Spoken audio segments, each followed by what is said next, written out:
Começa agora Estudos das Obras de Emmanuel, um programa que estuda os textos do Espírito Emmanuel, psicografados por Francisco Cândido Xavier. Apresentação: Roberto Vitorino. Olá, amigo e amiga ouvinte. Olá você, seguidor nas nossas redes sociais. Estamos iniciando mais um estudo das mensagens do Espírito Emmanuel, psicografia de Chico Xavier, publicadas na coleção Fonte Viva das edições da Federação Espírita Brasileira. O nosso programa é gravado, mas você pode se comunicar conosco enviando suas sugestões, reclamações, perguntas, qualquer esclarecimento que você queira, através dos nossos canais. Telefone 21 3386 1400, WhatsApp 21 98486 7633 ou pelo e-mail estudo@radioriodejaneiro.am.br. Então nós aguardamos o seu contato. Nós temos reprises às terças-feiras às 2h30 da madrugada e domingos às 20h50, 10 para as 9 da noite. No nosso site, radioriodejaneiro.digital, nós temos os 4 últimos programas. E no YouTube, Rádio Rio de Janeiro, na playlist, toda a nossa programação. E hoje, então, nós vamos estudar a mensagem número 74 do livro Fonte Viva, Quando há Luz, que será lido pelo nosso companheiro, nosso irmão, conselheiro da Fundação, João Nogueira. Do livro Fonte Viva, autoria de Emmanuel, psicografia do nosso saudoso e querido Chico Xavier, Quando há Luz. E Emmanuel se baseia na segunda epístola de Paulo aos Coríntios, capítulo 5, versículo 14, quando diz: o amor do Cristo nos constrange. E Emmanuel então comenta: quando Jesus encontra santuário no coração de um homem, modifica-se-lhe a marcha inteiramente. Não há mais lugar dentro dele para a adoração improdutiva, para a crença sem obras, para a fé inoperante. Algo de indefinível na terrestre linguagem transtorna-lhe o espírito. Categoriza-o a massa comum por desajustado. Entretanto, o aprendiz do Evangelho, chegando a essa condição, sabe que o trabalhador divino, como lhe ocupa as profundidades do ser. Renova-se-lhe toda a conceituação da existência. O que ontem era prazer, hoje é ídolo quebrado. O que representa meta a atingir é roteiro errado que ele deixa ao abandono. Torna-se criatura fácil de contentar, mas muito difícil de agradar. A voz do mestre, persuasiva e doce, exorta-o a servir sem descanso. Converte-se-lhe a alma num estuário maravilhoso, onde os padecimentos vão ter, buscando arrimo, e por isso sofre a constante pressão das dores alheias.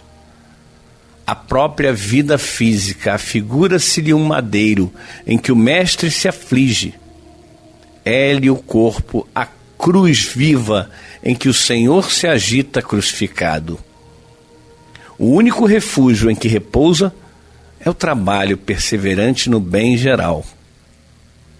Insatisfeito, embora resignado, firme na fé, não obstante angustiado, servindo a todos, mas sozinho em si mesmo, segue estrada fora, impelido por ocultos e indescritíveis aguilhões. Esse é o tipo de aprendiz que o amor do Cristo constrange, na feliz expressão de Paulo: vergasta-o a luz celeste por dentro até que abandone as zonas inferiores em definitivo.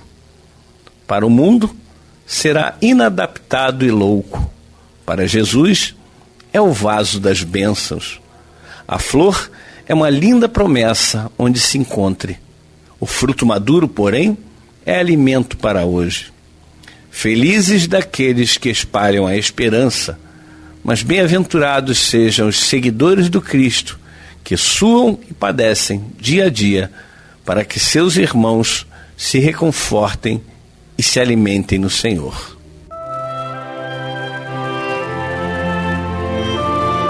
Emmanuel nos trazendo reflexões importantes e numa primeira leitura, de certa forma até nos assusta, porque parece que o seguidor do Cristo realmente só tem sofrimento, né?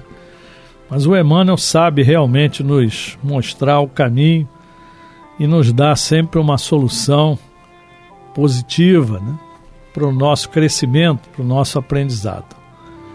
Então ele se refere aqui à segunda epístola aos Coríntios, no capítulo 5, no versículo 14, e nessa epístola aos Coríntios, nós vamos encontrar aqui Paulo falando aos companheiros, aos irmãos de Coríntios, muita coisa interessante. Mas se nós quisermos trazer já para o nosso dia, nós vamos perceber que Paulo fala sobre a relação entre o corpo físico e o corpo celestial, sobre a reconciliação com Deus. O nosso corpo, então, é a habitação terrena. E o corpo celestial, que nós conhecemos como perispírito, né?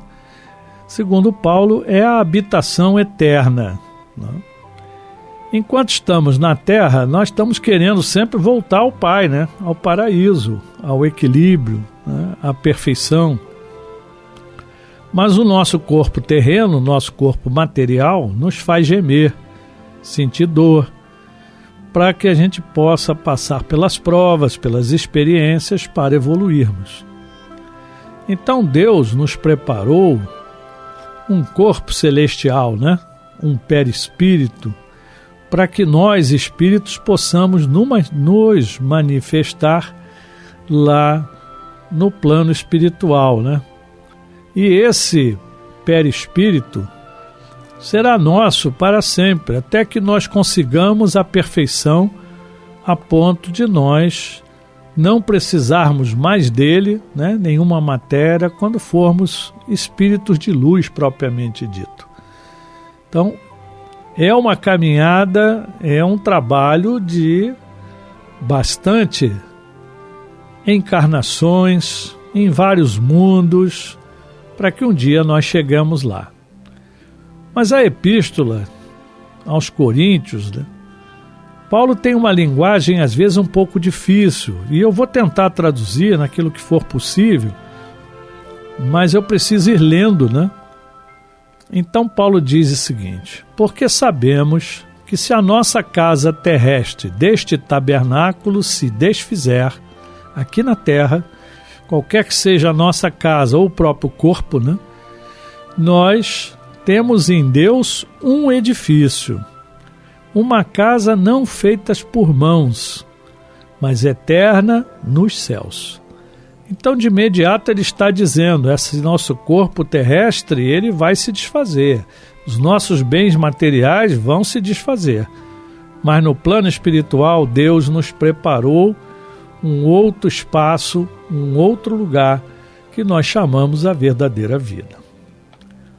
E Paulo diz, e por isso também gememos, desejando ser revestidos de nossa habitação, que é do céu. Então, passamos por dificuldades para nos prepararmos para o céu. Se todavia, estando vestidos, não formos achados nus, porque aí é uma questão de vigilância, né? Então, o achado nu é quando nós estamos invigilantes e nós não podemos nos apresentar diante de Deus porque estaremos como se estivéssemos nus, né? Com vergonha. Porque também nós, os que estamos neste tabernáculo, gememos carregados. Então ele também está sofrendo, ele também está passando por dificuldade, né? Não porque queremos ser despidos, mas revestidos. Então nós não queremos perder o nosso corpo material, mas queremos adquirir o corpo imortal, né? Para ser absorvido pela vida verdadeira. Então, isso é que Deus nos preparou, né? E nos deu também o penhor do Espírito. Então, nós temos um Espírito, somos um Espírito criados por Deus e nós precisamos zelar por nós, né? Fisicamente e espiritualmente. E aí ele completa: por isso estamos sempre de bom ânimo, sabendo que enquanto estamos no corpo, vivemos ausente do Senhor, porque andamos por fé e não por vista. Então, o bom ânimo deve sempre nos inspirar, porque nós sabemos que o que nos espera é muito melhor na vida maior, não é? E ele diz que andamos pela fé, porque nós confiamos, né? E não porque vimos, nós não vimos ainda essa evolução, esse mundo espiritual que nós conhecemos, de outras encarnações, ou quando nos desprendemos, nós não lembramos normalmente. Então, de qualquer maneira, a fé vai nos manter vigilante, né, e buscando nos melhorarmos, né? E Paulo ainda diz: mas temos confiança e desejamos antes deixar este corpo para habitar com o Senhor, ou seja, nos libertarmos no momento oportuno, é claro, né? Temos que nos preparar para isso. Ele diz que ele deseja ser agradável a todos, tanto o presente quanto o ausente, porque todos devemos comparecer ante o tribunal do Cristo, para que cada um receba segundo o que tiver feito por meio do corpo, ou bem ou mal. Ele está mostrando para nós que a justiça divina será feita e nós vamos receber, né, de acordo com aquilo que nós tivermos realizados. E ele completa: assim que sabemos o temor que se deve ao Senhor, persuadimos os homens à fé. Então nós já temos essa certeza, então agora nós temos que pregar essa fé, tentar persuadir realmente os nossos irmãos. Mas somos manifestos a Deus, e espero que nós, vossas consciências, sejamos também manifestos. Então, ele está dizendo para nós que ele se manifesta, na verdade é Deus se manifestando através dele. E ele pede que nós, nas nossas consciências, também sejamos assim, que manifestemos Deus, né, os exemplos de Jesus que recebemos, para os nossos irmãos de caminhada, né? E ele diz: porque não nos recomendamos outra vez a vós, mas damos-vos ocasião de vos gloriardes de nós, para que tenhais que responder aos que se gloriam na aparência e não no coração. Então ele está nos dizendo que ele não está falando por glória dele, né? Mas por nós, para que nós busquemos então superar as aparências, né? E passemos a agir de coração em tudo que nós fizermos. E ele completa ainda: porque se enlouquecemos é para Deus, e se conservamos o juízo é para vós. Então, muitas vezes as pessoas, quando começam a mudar a sua característica, né, começam a seguir os exemplos, né, e a trabalhar como discípulos de Jesus, ou pelo menos como seguidores, enquanto não somos discípulos, né, nós estamos realmente para o mundo enlouquecendo. E ele está dizendo: não, mas nós temos que conservar o juízo, todos nós.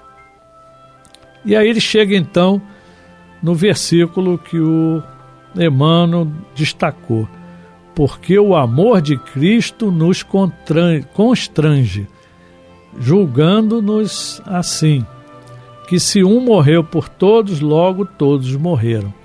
Então esse constrangimento não é de sofrimento, não, é um constrangimento moral que nos obriga a seguir o Mestre, né?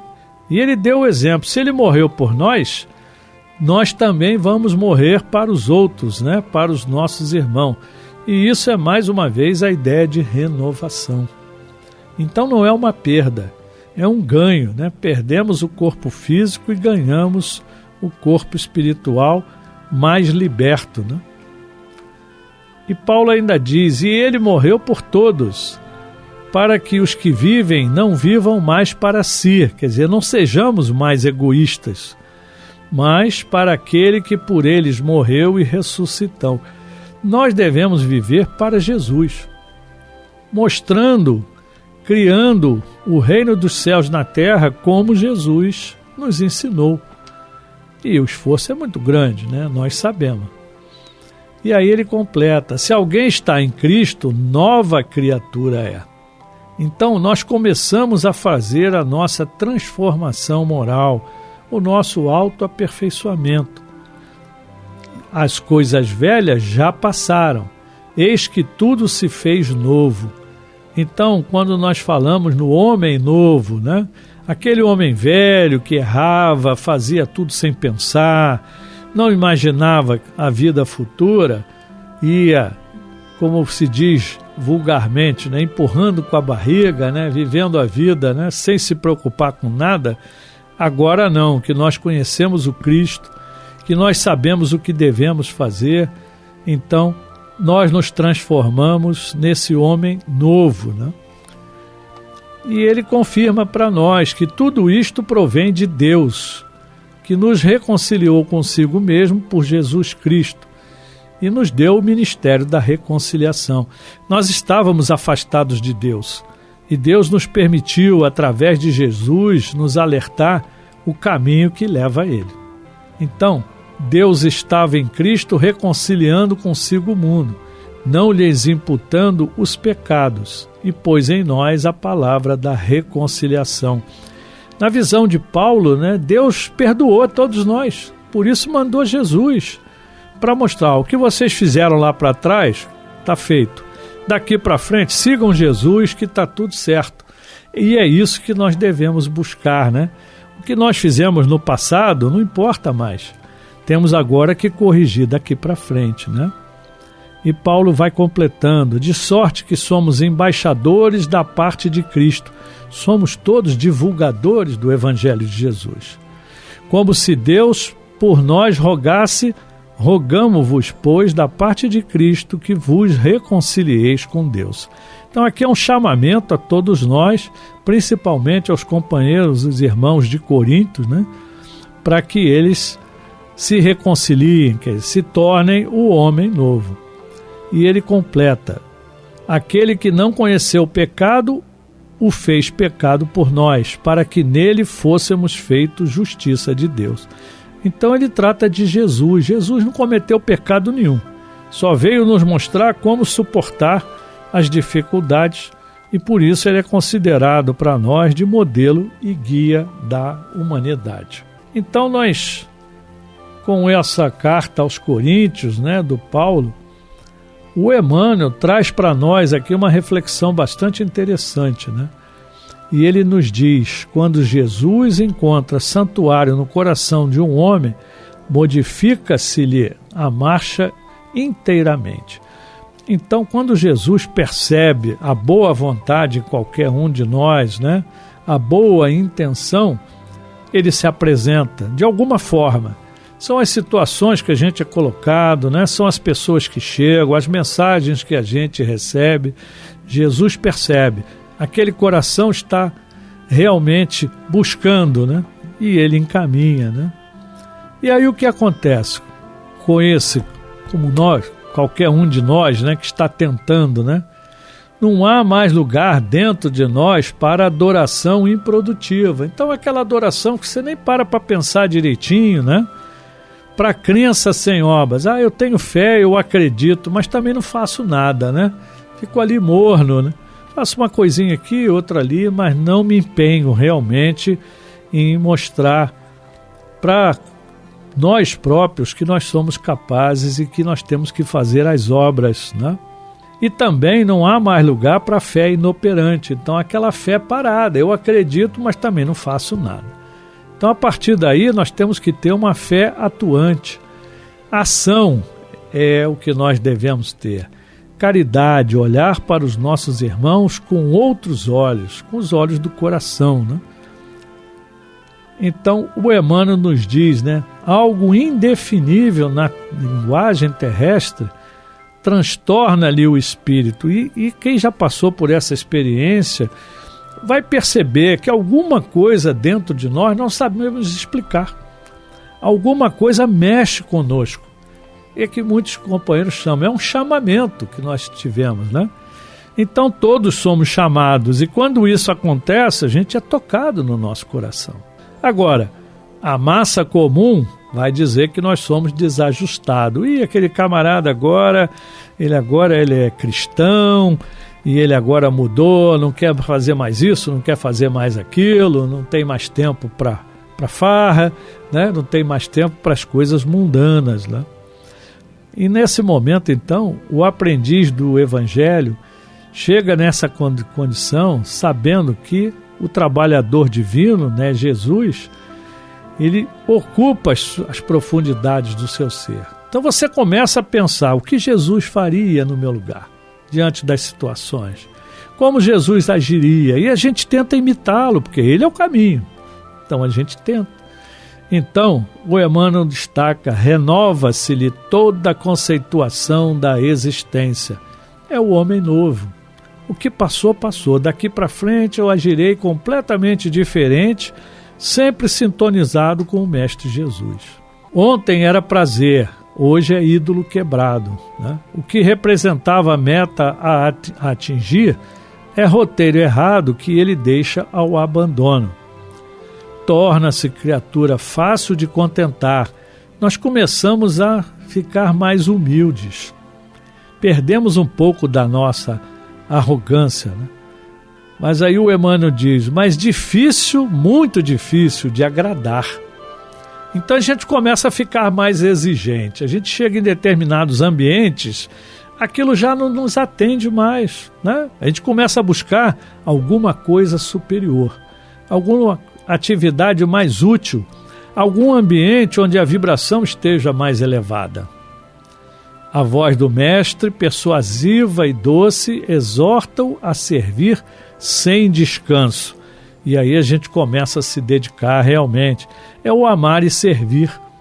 A gente começa a entender que tem um trabalho a realizar e que nós precisamos nos esforçar, né? Então, nós vamos vendo que Emmanuel nos faz refletir, né? E mostrando que também nós começamos a sentir uma pressão muito grande internamente pela dor alheia. Nós começamos a ficar mais sensíveis. E aí nós vamos ao encontro dos nossos irmãos, para de alguma forma ajudá-lo, né? E o Emmanuel nos diz que o corpo, nosso corpo, né, é uma cruz viva em que o Senhor se agita crucificado, né? Cada um de nós quer fazer um pouco mais, mas o nosso próprio corpo nos limita. Muitas vezes a gente não consegue fazer tudo o que a gente gostaria. Mas Jesus está acompanhando a gente e sabe exatamente o nosso limite. E ficou caracterizado, né, que nós devemos fazer tudo no limite das nossas forças, né, para ajudar os nossos irmãos e nos melhorar. E aí o Emmanuel ainda diz, o único refúgio em que repousa é o trabalho perseverante no bem geral. Ok, a gente começa a se esquecer de nós próprios, né? Ficamos resignados, firmes na fé, servindo a todos, mas a solidão vai começando a aparecer. Mas nós temos que ter essa força interior, porque alguma coisa dentro de nós nos empurra para frente, né? Então, esse tipo de aprendiz, né? O amor do Cristo constrange na feliz expressão de Paulo. Vergasta-o a luz celeste por dentro, até que abandone as zonas inferiores em definitivo. Então, surge um desejo persistente de evolução, de nos melhorarmos, né? E aí para o mundo, inadaptado, louco, né? Mas para Jesus nos tornamos vaso das bênçãos, que é exatamente para contribuir com a obra divina. E Emmanuel nos diz, a flor é uma promessa, onde ela estiver, Então a gente desperta, mas nós temos que fazer o fruto, né? Que é o alimento para hoje. Então, estarmos prontos realmente para continuar a nossa caminhada e realizar as nossas tarefas. E Emmanuel conclui: felizes daqueles que espalham a esperança, porque a esperança é muito importante. Cada vez mais a gente precisa levar esperança para todas as pessoas, né? Mas bem-aventurados sejam os seguidores do Cristo que suam e padecem dia a dia. Então, ajudar as pessoas é muito importante, mas nós temos que suar e padecer pelo Cristo, né? Dia a dia, para que os nossos irmãos se reconfortem e se alimentem no Senhor. Para que eles saibam exatamente aquilo que nós já sabemos e que eles possam também vivenciar esse amor ao Cristo, trabalhando sem cessar, né, para divulgar o Evangelho do Mestre Jesus. Então essa é a mensagem de hoje, meus irmãos, muita paz. A Rádio Rio de Janeiro apresentou Estudo das Obras de Emmanuel, um programa que estuda os textos do Espírito Emmanuel, psicografados por Francisco Cândido Xavier.